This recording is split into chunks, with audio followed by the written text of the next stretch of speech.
அண்ணாமலை மீது இன்னைக்கு 2 வழக்கு பதிவு பண்ணப்பட்டிருக்கு.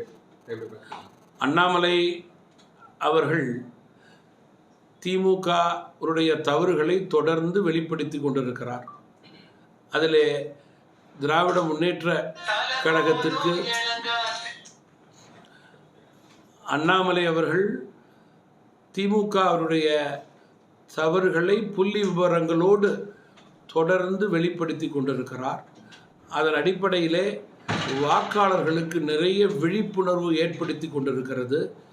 இதனை சகித்து கொள்ள முடியாத, ஜீரணிக்க முடியாத திமுக அண்ணாமலை அவர்கள் மீது வழக்கு தொடர்ந்தால் இது போன்ற நிலை மாறும் என்று நினைக்கிறார்கள்.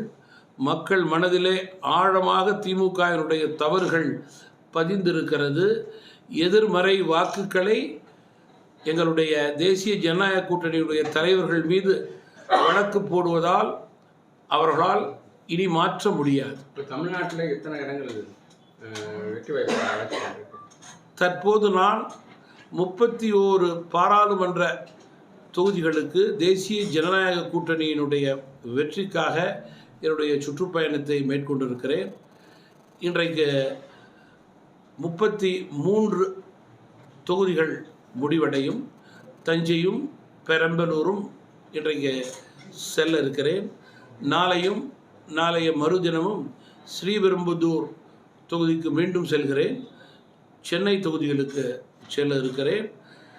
அனைத்து தொகுதிகளிலும் மக்கள் மனநிலையிலே மாற்றம் இருக்கிறது. குறிப்பாக ஒரு வலுவான இந்தியா தேவை. இந்தியாவினுடைய பொருளாதாரம் உயருவதற்கு பாரத பிரதமர் அவர்களுடைய 3ஆம் முறை ஆட்சி தொடர்வது அவசியம், அவசரம் என்று மக்கள் நினைக்கிறார்கள். மேலும் இந்தியாவினுடைய பாதுகாப்பை ஆளுமை திறமை கொண்ட மோடி அவர்களது தலைமைதான் உறுதிப்படுத்த முடியும் என்று நம்புகிறார்கள். எனவே தேசிய ஜனநாயக கூட்டணியினுடைய வெற்றி வாய்ப்பு தமிழகத்திலே மிக பிரகாசமாக இருப்பதாகவே என்னுடைய கருத்து. ஐயா, 29 பைசான்னு சொல்லிட்டு உதயநிதி விமர்சனம் பண்ணிட்டு இருக்காரு மோடி.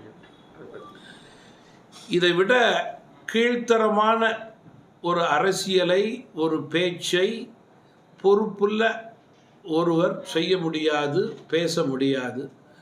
சாதாரண வாக்காளர்கள் கூட இதனை கேட்டு தலைகுனிந்து அவர்களை பார்க்கிறார்கள். காரணம், இந்தியா சுதந்திரம் அடைந்த பிறகு இன்று வரை மத்தியிலே பல பிரதமர்கள், பல கட்சிகள், பல ஆட்சிகள், பல கூட்டணிகள், அதிலே பெரும்பாலான ஆண்டுகளிலே காங்கிரஸ் ஆட்சி, காங்கிரஸ் கூட்டணி என்பதை நான் குறிப்பிட்டு கூற விரும்புகிறேன்.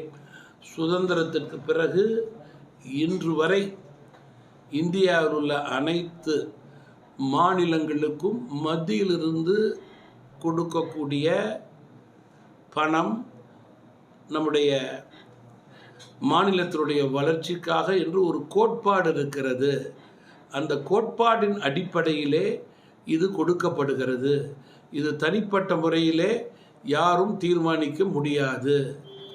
நேரு காலத்திலிருந்து மோடி காலம் வரை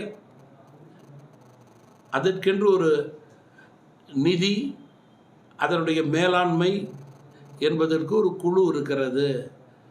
உத்தரப்பிரதேசத்தினுடைய அகலம் என்ன, நீளம் என்ன, அதனுடைய மக்கள் தொகை என்ன, பீகார் எவ்வளவு பின்தங்கிய மாவட்டம், ஜார்க்கண்ட் எவ்வளவு பின்தங்கிய மாவட்டம், தமிழகம், அவைகளை ஒத்து பார்க்கும்போது நம்முடைய நிலை என்ன, இந்தியா என்று வந்தால் இந்தியர்கள் என்று அர்த்தம். அதை பிரித்து பார்ப்பது திமுகவுக்கு வழக்கமாகிவிட்டது, பழக்கமாகிவிட்டது. இந்தியர்கள் என்று அவர்கள் என்றைக்கு முழுமையாக தங்கள் மனதிலே எண்ணுகிறார்களோ அன்றைக்குத்தான் அவர்களுக்கு இந்திய அரசியலுடைய, இந்திய வளர்ச்சியினுடைய, நாட்டினுடைய செயல்பாட்டிலே புரிதல் ஏற்படும் என்பது என்னுடைய கருத்து.